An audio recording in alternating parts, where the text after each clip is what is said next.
আম্মা জান আয়েশা রাদিয়াল্লাহু তাআলা আনহা বলেছেন, নারী হিসাবে রমাদান মাসে যে কয়েকটা রোজা ভাঙতি পড়ে, নবীজি সাল্লাল্লাহু আলাইহি সাল্লাম রমাদান পরে পুরো সময়টা তার কাছে থাকার কারণে তিনি সেই রোজাগুলো রাখার সুযোগ সেভাবে পেতেন না। স্বামীর হকের কথা মাথায় রেখে রোজাগুলো রাখতেন না।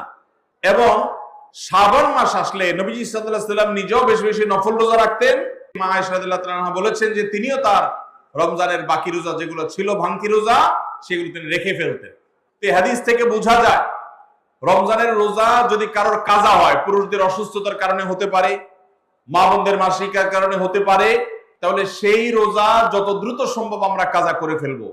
এবং সেই কাজা করতে যদি কোনো কারণে, যৌক্তিক কারণে বা যে কোনো কারণে যদি বিলম্ব হয়, তাহলে এই বছরের আসন্ন রমাদানের প্রস্তুতির অংশ হিসাবে আগের রমজানের কোনো ভাঙতি রোজা থাকলে সেগুলো সব রেখে